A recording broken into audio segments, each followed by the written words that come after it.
So now let's talk about fragmentation attacks. What's that? We are going to keep a target busy by sending packet fragments that cannot be reassembled properly. Now you can do this at the IP level or the TCP level.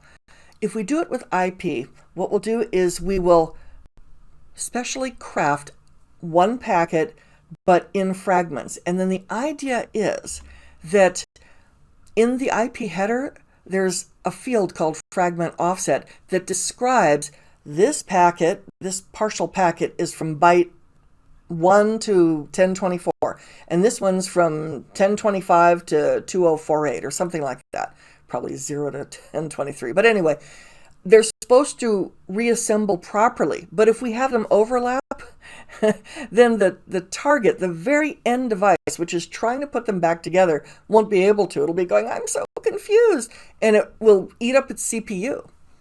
So we'll set the fragment offset to overlap or have big gaps or something where it just cannot be reassembled. So you can see here that I am indicating this is fragment 1 or whatever, and the next thing will be fragment 2, but you get those two pieces, they don't go together. The target CPU will be kept busy attempting to reassemble the packet. This could result in the system freezing or crashing.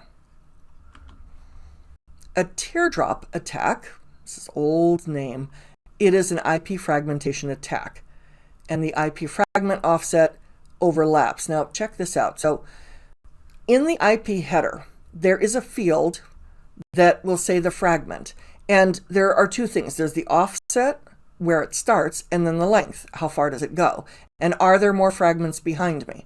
Okay, so I have two pieces here, right? Two fragments. Check this out. The first offset is 0. It's the starting piece, and it's going to go for 820 bytes. But the second one says, oh, I started 800. Well, you can see the overlap. The overlap starts too soon, and therefore they cannot be reassembled. That's a teardrop classic IP fragmentation attack. Now you can fragment with TCP as well. Similar, but with TCP what you do is you have overlapping sequence numbers. You know, in TCP there's a three-way handshake, right? SYN, SYN-ACK, ACK. That establishes the starting number for both sides, and it's 0. And then the very first acknowledgement is, okay, I'm expecting the next piece from you, number 1.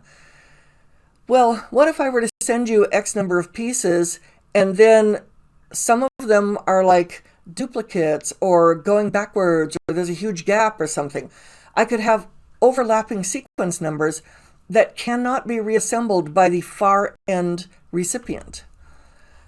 Windows NT 95 Linux early versions prior to version 2.1.63 are the most vulnerable. The modern operating systems are pretty much patched against this.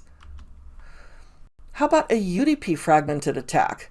I will send UDP fragments, and when they are reassembled, they're too big for the MTU, the maximum transmission unit size of the network. So like you can see right here, I've got these that are just like too big. Or there's the good old ping of death. Now, some people think that ping of death is a volumetric attack. I'm just going to ping you to death. But what it really is I'm going to send you fragmented ping packets, ICMP messages, that when you try to reassemble them, they exceed the maximum size allowable, which will crash the target. So you can see a normal ICMP should not be bigger than 65,535 bytes, okay? Should not be bigger than that. But I'm going to send something that ends up being bigger. It'll all be in fragments.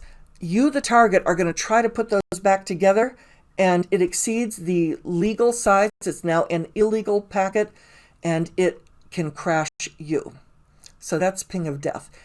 These are fragmentation attacks in denial of service, distributed denial of service. Now let's move on and look at some others.